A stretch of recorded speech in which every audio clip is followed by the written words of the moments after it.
Привіт, мене звуть Денис Бігус. В ефірі програма антикорупційних розслідувань «Наші гроші». Знаєте, для чого було потрібно декларування? Не лише для того, щоб подивитись на чиїсь валізи готівки. Тим більше, я певен, нам показали далеко не всі валізи. Але й для того, щоб встановити різні цікаві зв'язки. От, наприклад, є адміністрація президента і є високий, дуже високий чиновник з цієї адміністрації. А ще є юридична компанія, яка отримує контракти іноді в надважливих для держави судових процесах. І в ідеальному світі ми мали б просто подивитись в декларацію чиновника і побачити, що він і вона тісно пов'язані. Але світ не ідеальний. Тому про цей зв'язок нам розповість не декларація, а Марина Анцифорова. Олексій Філатов – заступник голови адміністрації президента. Вихідець з юридичної фірми «Василь Кисіль і партнери» відповідає на Банковій за судову реформу. В Україні так заведено, що ніхто ні за що не відповідає. Такі реалії нашого життя. Судова реформа – це відсів суддів із сумнівними рішеннями та статками, щоб ті, хто вершать правосуддя, працювали чесно та за достойну винагороду. А як дотримується законів один із тих, хто відповідає за судову реформу? З декларації Олексія Філатова випливає, що в нього немає ані дружини, ані дітей. Хоча він з юристкою Анною Бабич виховують 10-місячного сина. У квартирі Філатова на Печерську фото жінки консьєрж впізнає без роздумів. 40-ва квартира, Анна Бабич, документи передати. Я правильно прийшла чи ні? Що ви кажете? Правильно прийшла. Мені просто сказали особисто в руки і дали фотку. Можна я вам покажу, щоб ви точно сказали, це вона чи ні?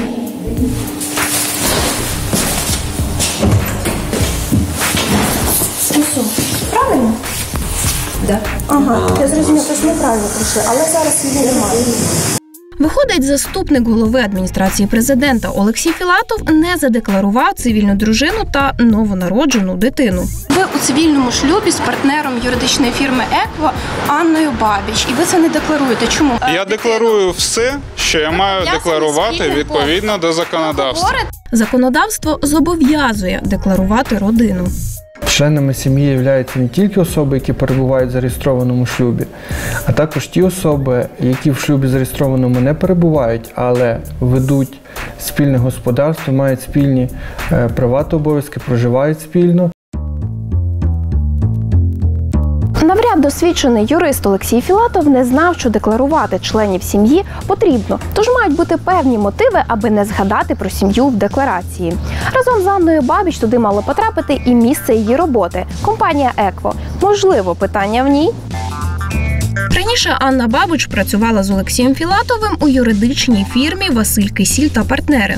У 2013-му саме Філатов і Бабич супроводжували угоду із продажу медіахолдингу UMH Group. Продавав його майбутній голова адміністрації президента Борис Лошкін, майбутньому втікачеві Сергію Курченку. Я не знаю, як вам саме Анна потрібна. Пані Анна Бабич. На жаль, її зараз немає в офісі. Я розумію. А як ми можемо домовитися? Тому що не відповідаєте на запити, а якось же домовитися треба? Чи якусь Так, я розумію. Наші запити всі протягом 7 днів обробляються. Тому в будь-якому випадку, коли наш буде піар-менеджер, вона вам дасть зворотній зв'язок. У 2014-му Олексій Філатов пішов з Киселів в адміністрацію президента заступником Бориса Лошкіна. І Анна Бабич разом із кількома колегами теж пішли з компанії «Василь Кисіль і партнери». Створили власну юридичну фірму «Екво». Це сталося через 2 дні після призначення Олексія Філатова на Банкову. Одразу ж отримала вигідний субпідряд «Нафтогазу» і швидко стала консультувати клієнтів антимонопольного комітету. Забота о клиенте – это фактор номер 1 при оценке сотрудничества с юрфирмой. Престижний юридичний рейтинг Legal 500 поставив «Екво» на перше місце серед українських юрфірм за роботу з корпораціями, зокрема за допомогу у їх злитті та поглинанні. Серед клієнтів «Екво», що об'єднувалися чи зливалися, російський Сбербанк, агрохолдинг «Кернел», акції якого скуповує фонд нардепа з відродження Віталія Хомутинника, і фармацевтична корпорація «Дарниця» нардепа від БПП Гліба Загорія. Контроль за концентраціями – це є одною з найважливіших функцій Антимонопольного комітету України. Щоб негативні наслідки від деяких транзакцій не мали на своєму результаті якісь негативні наслідки для економіки. В той час, як фірма «Екво» заробляє на юридичних порадах щодо концентрації, першим заступником голови і державним уповноваженим в Антимонопольному комітеті працює екс-партнер цієї фірми Марія Ніжнік. Коли я там працювала, там успішна команда професіоналів, які можуть представляти інтереси. Голосують за рішення дозволити чи заборонити транзакцію в Антимонопольному колегіально, але роблять це на підставі подання, у підготовці якого задіяний один з держуповноважених. Яким чином визначається, до якого уповноваженого прийде та чи інша заява? Це компетенція голови Антимонопольного комітету України, тобто він вирішує з урахуванням тієї розподілу обов'язків між державними уповноваженими, кому розподіляється та чи інша заява на концентрацію. Голова комітету, який розподіляє заяви, зокрема й підготовлені «Екво», це Юрій Терентьєв. Він однокурсник Олексія Філатова, який не вказав у декларації цивільну дружину і її фірму «Екво», що заробляє на супроводі концентрацій. А державним уповноваженим, яка може готувати висновки щодо концентрації, працює Марія Ніжнік, екс-партнерка дружини Філатова в «Екво» і їхня кума. Ви хрестили дитину Олексія Філатова та Анни Бабіч. Я думала, можливо, це якось може вплинути на процес прийняття рішення по тій чи іншій їхній роботі. Мені невідома ця інформація. Тобто ви не є кумою Анни Бабіч? Мені невідома ця інформація. Невідомо, це ви не знаєте чи як? Просто ви ж запитуєте про роботу, це вже якісь особисте питання. Державна уповноважена запевняє, що навіть не знає, кого із заявників Антимонопольного консультує компанія її близької подруги. В процесі концентрації в якості юридичних радників якраз і часто виступає фірма «Екво». І от як ви вчиняєте, якщо дізнаєтеся, або, скоріше за все, якщо дізнаєтеся, якщо бачите, що ця фірма, власне, готує документи для фірми, яка хоче здійснити процес концентрації? По-перше, те, що я казала, що я не завжди перевіряю тих представників, які насправді готують документи. Підсумуємо. У керівництві Антимонопольного одразу двоє давніх знайомих заступника голови адміністрації президента Олексія Філатова. Молода юрфірма «Екво», близька до родини Філатова, заробляє на тому, що консультує компанії, які хочуть від Антимонопольного дозволу на концентрацію. Позитивні рішення Антимонопольного – це гроші для «Екво» і нові замовлення. І саме цю фірму «Екво» та її співзасновницю забув задекларувати головний юрист адміністрації президента. Юридичний ринок, він дуже закритий. І ми спілкувалися з представниками багатьох юркомпаній. Звісно, в сюжеті ви їх не побачите. Загальна думка приблизно така. В тому, що «Екво» робить свою роботу, ніхто загалом не сумнівається. Момент в тому, що фахових компаній, які здатні робити роботу, багато. Але контракти отримує саме та, яка пов'язана з адміністрацією президента. Одне із перших своїх замовлень «Екво» отримала за цікавих обставин. Контракт не стосується консультацій щодо антимонопольного законодавства. Це був газовий спір.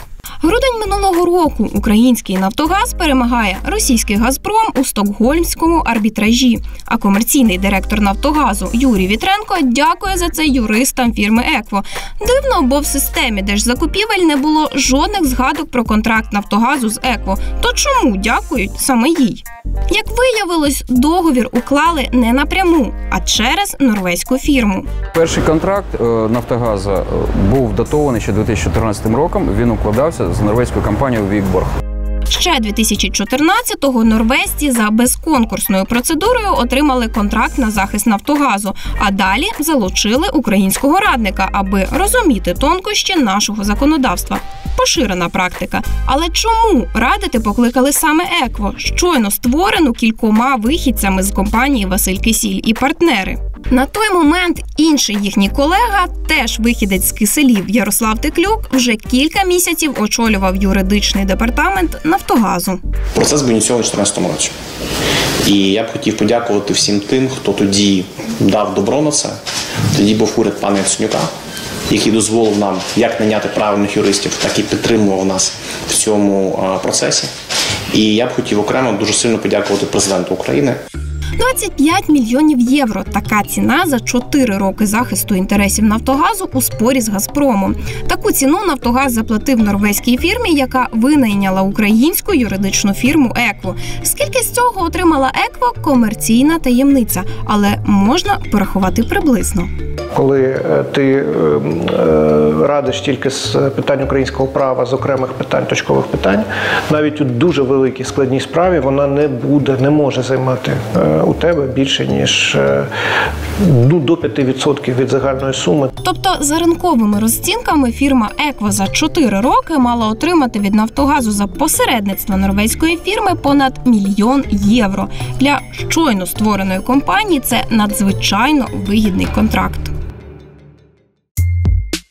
Норвезька фірма Вітборг у листі пояснила нам, що українську фірму «Екво» вона обрала радником через її професійність та досвід.